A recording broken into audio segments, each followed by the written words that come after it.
They're calling for cuts to the cuts as councillors vote on £300 million of savings. It's Birmingham today, but it could be a council near you tomorrow, as 1 in 5 are warning they face bankruptcy.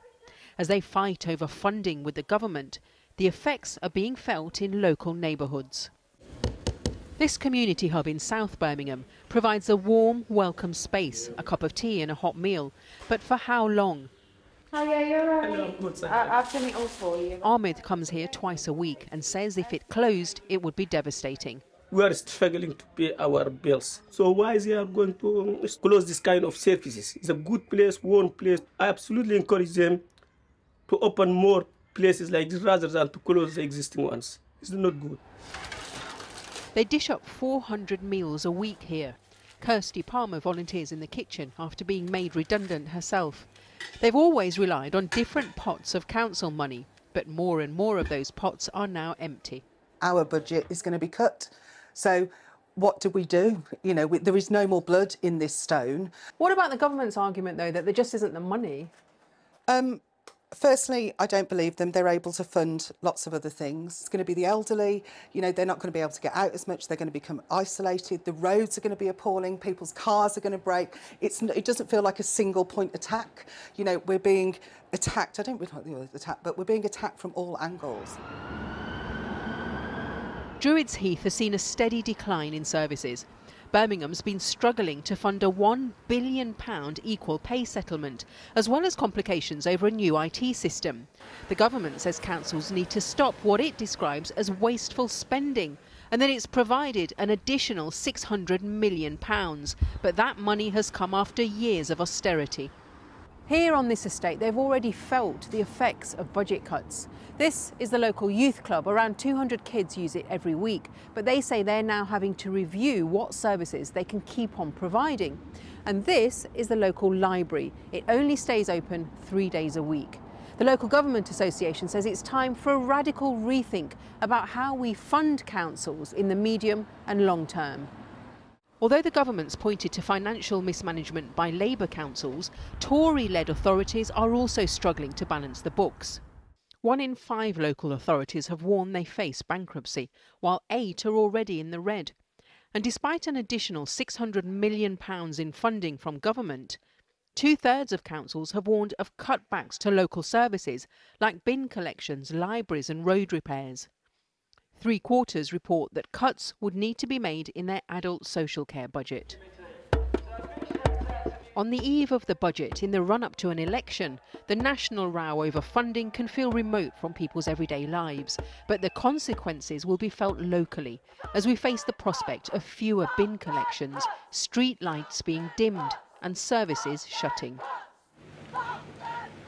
Well, that meeting is still going on. They've got a lot to get through. As well as considering those £300 million worth of cuts, they'll also have to decide whether to hike council tax by an eye-watering 20% over the next 2 years, and they're not the only councils. The government knows that in the run-up to the elections, this isn't a good look. They've been criticised for somehow trying to link the issue of council cuts to the culture wars by suggesting councils are spending too much money on things like diversity and inclusion.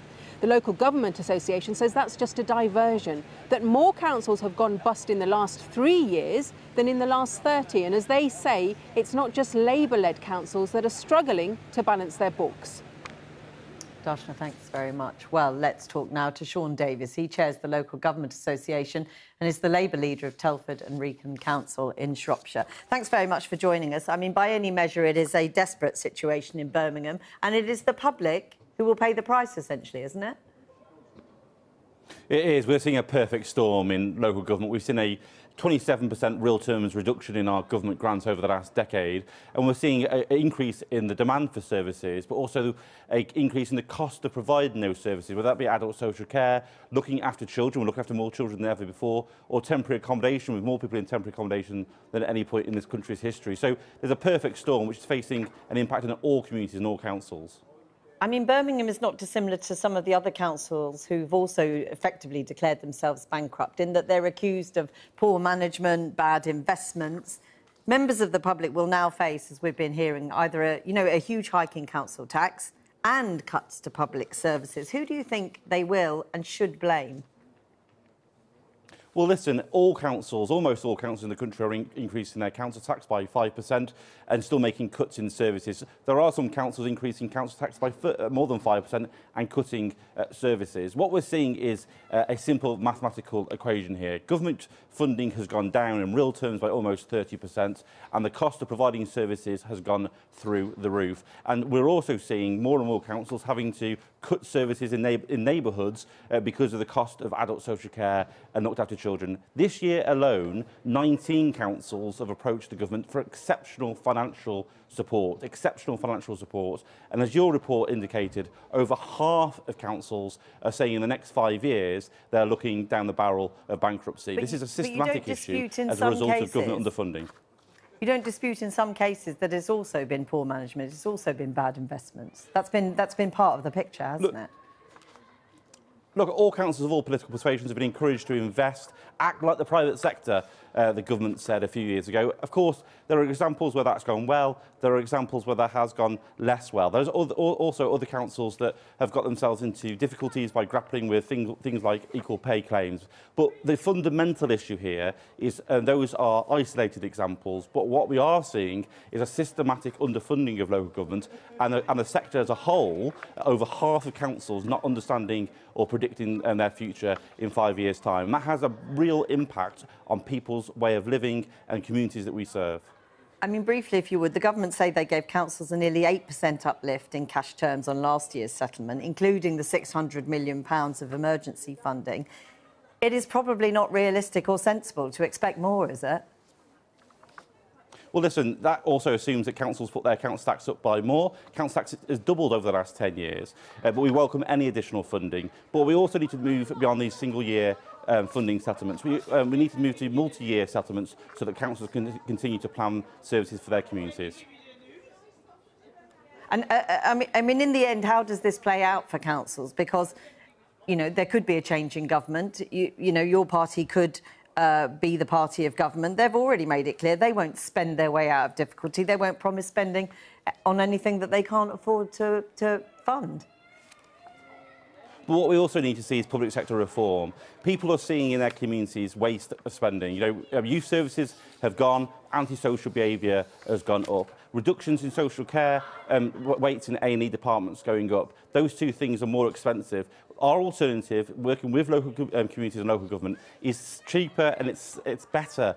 Better for residents, better for communities and better for the public purse. And we want to reset that relationship between central government and local government. Sean Davis, thanks very much for talking to us this evening. So what do voters want to see in tomorrow's budget? Improved public services provided by a better funded NHS and enough money for local councils? Or do they want to see tax cuts or cuts to national insurance, something that has been widely leaked today? Well, our senior political correspondent, Paul McNamara, has been to very different parts of the country to try to find out. They're everywhere. There are more of them than ever before, and they are doing serious damage. Wow, there was a huge one there, yeah, that was massive.